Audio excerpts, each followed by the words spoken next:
आज के दिन में म्यूचुअल फंड एक बहुत ही पॉपुलर और कॉमन इन्वेस्टमेंट एवेन्यूज़ बन गया है, जहाँ की छोटे आदमी से लेकर बड़े आदमी, छोटा आदमी मतलब जिसके पास पैसे कम हो, बड़े आदमी का मतलब यहाँ मेरा तात्पर्य है जिसके पास पैसे अधिक हो, हर तरह के इन्वेस्टर्स में इन्वेस्ट करते हैं। और लंबे समय तक यदि आप इन्वेस्टेड रहेंगे इसमें, तो निश्चित रूप से आप बड़े कॉर्पस बनाने में कामयाब हो जाएंगे। लेकिन सबसे मज़ेदार बात यह है कि जब म्यूचुअल फंड की बातें होती हैं तो हर आदमी उसके सक्सेस स्टोरी की बातें करता है। म्यूचुअल फंड सही है, बहुत सारे एड्स आते हैं, एसआईपी करो, और भी बहुत सारे एड्स हैं। लेकिन उस ऐड के बाद जो एक डिस्क्लेमर आता है 3-4 सेकंड का, यदि उस डिस्क्लेमर के बारे में यदि आपको पहले से पता है तब तो आपको बात समझ में आएगी। और यदि उस डिस्क्लेमर के बारे में पता नहीं है तो 3-4 सेकंड में इतना तेज़ी से उसको बोला जाता है। या आप कोई फिजिकल डॉक्यूमेंट देख रहे हैं तो फिजिकल डॉक्यूमेंट में भी लास्ट में इतने छोटे छोटे फॉन्ट में ये लिखा होता है कि आप सामान्य अवस्था में उसको पढ़ नहीं पाएंगे। उस डिस्क्लेमर में बोलते हैं कि mutual fund is subject to market risk. इसका मतलब जो भी रिटर्न की चर्चा की, जो भी सक्सेस स्टोरी सुनाया कि 4 वर्षों में 2 गुने हो गए, 5 वर्षों में 3 गुने हो गए, ये डिपेंड करता है मार्केट रिस्क पे। इसीलिए कहा जाता है कि म्यूचुअल फंड में इन्वेस्टमेंट करने के पहले आप अपने एडवाइज़र या जो भी सलाहकार हैं आपके, उनसे बात कर लें और इन्वेस्टमेंट डॉक्यूमेंट को ठीक ढंग से पढ़ लें। आज के वीडियो में चर्चा करेंगे इन्हीं कुछ काले सच की, जिनको कि सामान्य तौर पर चर्चा नहीं की जाती है। लेकिन मेरा इस वीडियो का तात्पर्य या इंटेंशन ये नहीं है कि मैं म्यूचुअल फंड में इन्वेस्टमेंट करने के लिए डिस्करेज करूं आपको। म्यूचुअल फंड अच्छा है, इसमें कोई शक नहीं है, लेकिन इन्वेस्ट करने के पहले आपको ये पता होना चाहिए, या कोई स्टेप्स जब उठाते हैं ज़िंदगी में आपको ये पता होना चाहिए कि इसमें कौन कौन से खतरे हैं। आज हम चर्चा करेंगे कि म्यूचुअल फंड में जब इन्वेस्टमेंट करते हैं तो इसमें कौन कौन से रिस्क इन्वॉल्व हैं, ये आपको जानना बहुत ज़रूरी है, सो दैट कि जो भी डिसीजन लें आप इन्फॉर्म डिसीजन लें। मैं डीएम झा, आप देख रहे हैं स्टोन टैक्समी चैनल। यदि ये वीडियो आपको पसंद आए या इसमें लगे कि कोई नई चीज़ें मिली आपको, तो इसको लाइक करें, अपने फ्रेंड्स के साथ शेयर करें, कमेंट बॉक्स में जाके यस लिखें। और यदि लगे कि इस वीडियो में ऐसी कोई नई चीज़ नहीं है जो आपको पहले से नहीं मालूम है, या आपको ये वीडियो पसंद ना आया हो, तो कमेंट बॉक्स में जाके नो लिखें। और यदि आपकी रुचि इन्वेस्टमेंट, खासकर म्यूचुअल फंड इन्वेस्टमेंट, बैंकिंग और डायरेक्ट टैक्सेशन में है और अभी तक आपने मेरे चैनल को सब्सक्राइब नहीं किया है, तो मेरे चैनल को सब्सक्राइब करें और ऑल बटन पर क्लिक करें, ताकि हमारे सभी नए वीडियो की नोटिफिकेशन आपको लगातार मिलती रहे। सबसे पहले बात करते हैं मार्केट रिस्क की, जिसका कि डिस्क्लेमर में चर्चा होती है।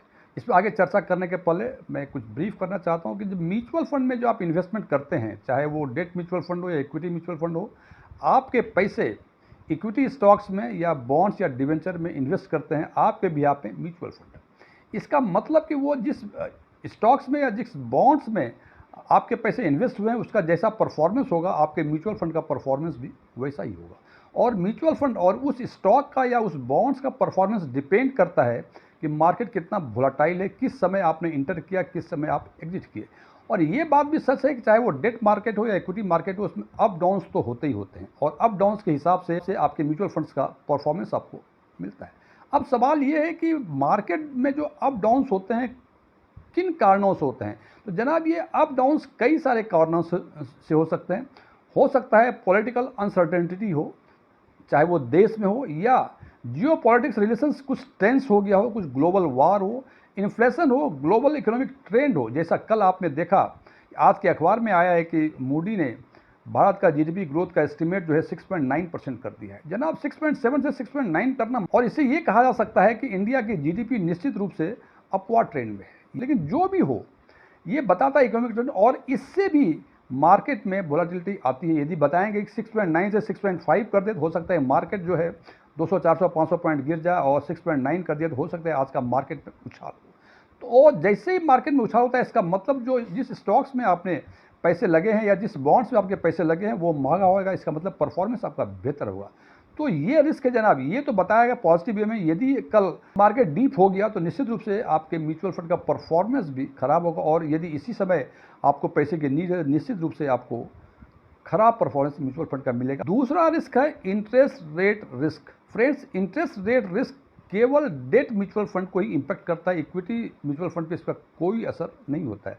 और इसके पहले का जो मार्केट रिस्क बताया, वो दोनों ही तरह के म्यूचुअल फंड्स हो, चाहे वो डेट म्यूचुअल फंड्स हो या इक्विटी म्यूचुअल फंड्स हो, दोनों को प्रभावित करता है।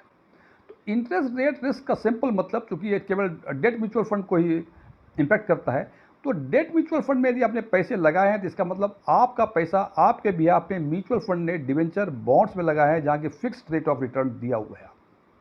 अब जनाब हो सकता है कि fix rate of return for example 10% हो, जिस टाइम इशू हुआ था उसके हिसाब से, और आज मार्केट का रेट दिया 8% हो जाएगा। तो इसका मतलब जो पहले जो इंस्ट्रूमेंट 10% पे इशू हुए थे वो महंगा हो जाएगा और आपका डेट म्यूचुअल फंड का परफॉर्मेंस अच्छा होगा।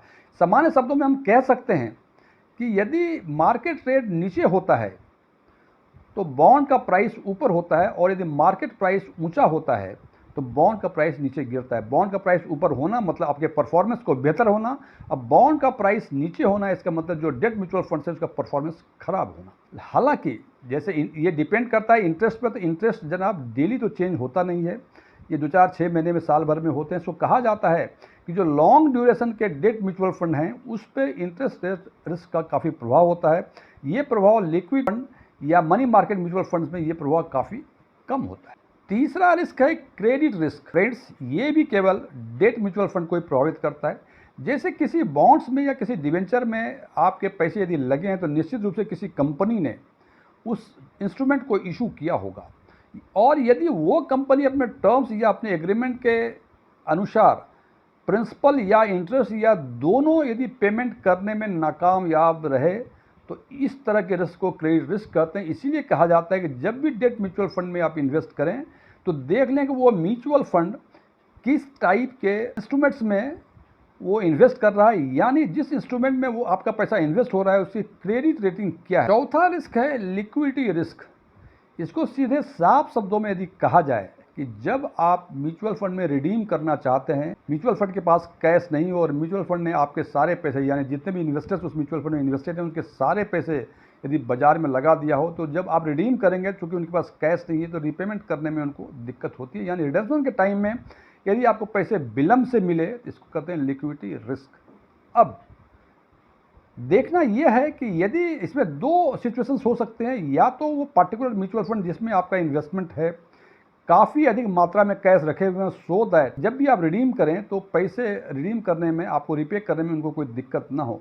लेकिन अधिक कैश को होल्ड करने से समस्याएं ये होती हैं कि आपने पैसे लगाए हैं सिक्योरिटी में इन्वेस्ट करने के लिए, और निश्चित रूप से जो कैश आपने हाथ में रखे हुए हैं उसमें कोई रेवेन्यू जनरेट नहीं होता है। यदि अधिक कैश होल्ड करेंगे तो उस म्यूचुअल फंड का परफॉर्मेंस खराब होगा।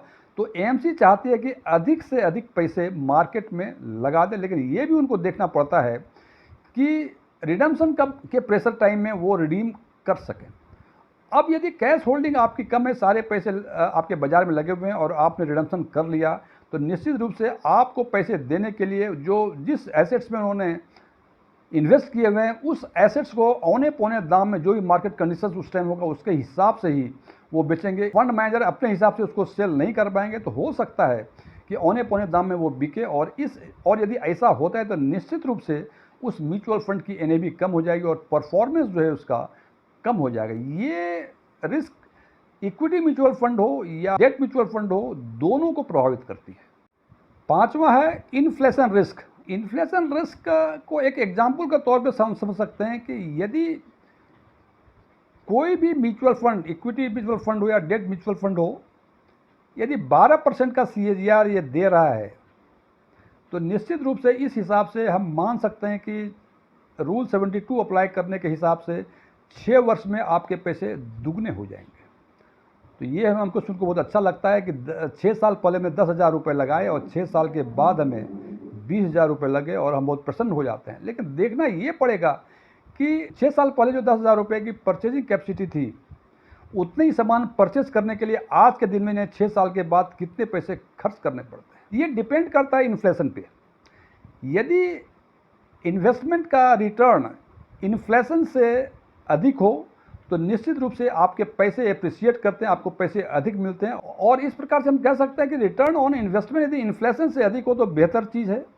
केवल आपको इससे खुश नहीं होना है कि 10,000 का 20,000 रुपये होगा, आपको ये भी देखना है उस समय में, उस पीरियड में इन्फ्लेशन रेट क्या था। तो ये भी एक बहुत बड़ा फैक्टर है जो आपके म्यूचुअल फंड को इफेक्टिव वे में प्रभावित करता है। और आखिरी है कंसंट्रेशन रिस्क।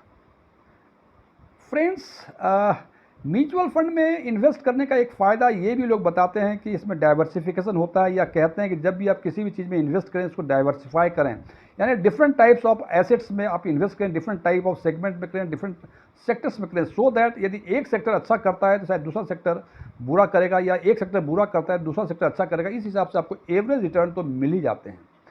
लेकिन हम आम तौर पे क्या करते हैं कि हम देखते हैं कि इस पर्टिकुलर पीरियड में जो पर्टिकुलर सेक्टर काफ़ी अच्छा कर रहा है तो सारे के सारे पैसे हम उसी सेक्टर में इन्वेस्ट कर देते हैं। वो जब तक वो अच्छा रहता है तब तक तो बहुत बल्ले बल्ले होती है, लेकिन जब उसकी मार्केट ख़राब होती है तब सारे के सारे जो आपके फ़ायदे हैं वो मिट्टी में मिल जाते हैं। इसीलिए कहा जाता है जो सेक्टरल फंड है वो काफ़ी अधिक रिस्की है, बिकॉज कि इनका जो इन्वेस्टमेंट होता है एक पर्टिकुलर सेक्टर में होता है। फॉर एग्जाम्पल यदि आज के दिन यदि बातें करें तो metal sector, auto sector, PSU bank, इन सारों का पिछले एक महीने में 10 से 14% के आसपास का नेगेटिव रिटर्न आया है। कभी इन सेक्टर्स ने 10 से 20% का पॉजिटिव रिटर्न भी दिया था एक महीने में, लेकिन आज के दिन में इनका रिटर्न पिछले लास्ट 1 मंथ का 10 से लेकर 15% के बीच का है।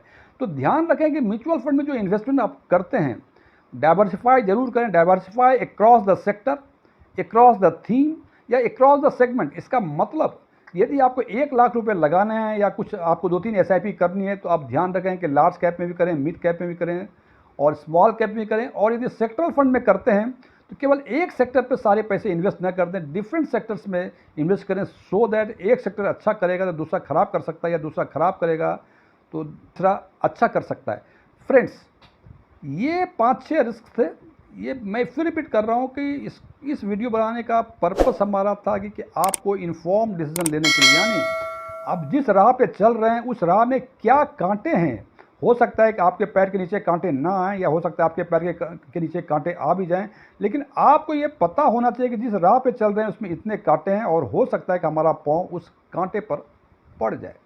फ्रेंड्स, वीडियो क्लोज करने के पहले मैं कुछ डिस्क्लेमर देना चाहता हूं कि मैं कोई म्यूचुअल फंड एडवाइज़र नहीं हूं, नहीं मेरे पास एमएफआई का कोई रजिस्ट्रेशन नंबर है, नहीं मैंने सेबी के कोई एग्ज़ाम पास किए हुए हैं।